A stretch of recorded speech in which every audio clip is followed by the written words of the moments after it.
It was 2012 when this famous building at 816 West Armitage closed its doors for good, leaving behind a reputation and a legacy made famous by the iconic chef Charlie Trotter. This is the room I'm dubbing Charlie's room because we kept it as historical as possible. Today, it is being brought back to life by his only child, Dylan. People under 40 don't know who Charlie Trotter was, but we need to look to the past to see that we stand on the shoulders of giants. And what they did, they walked so we could run. And what my father did was very monumental. It was wafted up as I pour it over. This is just outrageous. And there are so many possibilities. We're gonna go and make this thing. For 25 years, Charlie Trotter's restaurant in Lincoln Park would draw people from all over the world who would fly in to Chicago just to try his famous tasting menu. Gorgeous. Trotter was a visionary. He is set to be the first in many areas when it comes to the restaurant world, including the first to create a vegetarian tasting menu and the first to put a chef's table in the kitchen. He never went to culinary school, so he didn't know the rules, and therefore he could break the rules and form something new. This is the original kitchen? Yes, with all the original equipment from 1996.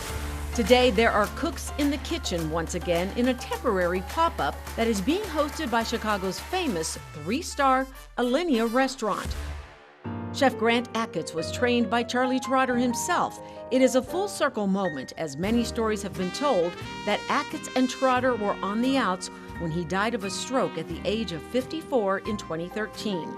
Near the end of my dad's life, they did make up and were friends, and my dad invited Chef Achatz over to his house for multiple parties with the Chicago restaurant community and really made him feel welcome and part of the community.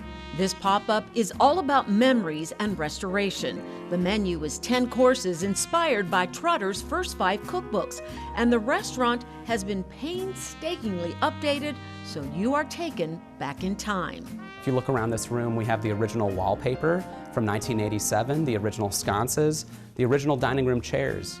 Dylan even restored the kitchen using parts he purchased from eBay, including for this French range that is no longer made. Painstakingly restored to its original purpose. How does it make you feel to see this kitchen alive again? It's unbelievable. It's very moving.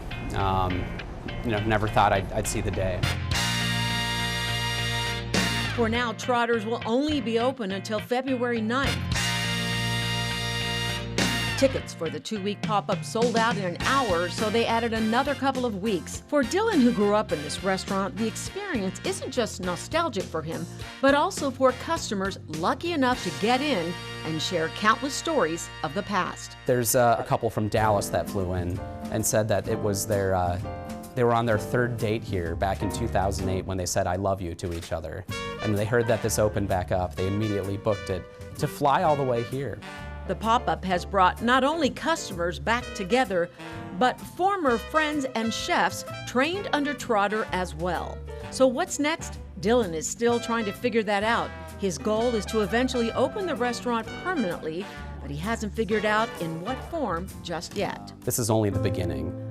There are 12 cookbooks that my dad wrote. There's 3 textbooks that he wrote, and you know, thousands and thousands of unique menus and recipes, and just a philosophy of beginning conversations with people about passion and pursuing excellence and just what drives you in life. What do you think your dad would think of this? I think this is what other people tell me. They think that my dad would be proud of me for starting this up again and taking a chance and show off the space that he created and this legacy that he cemented.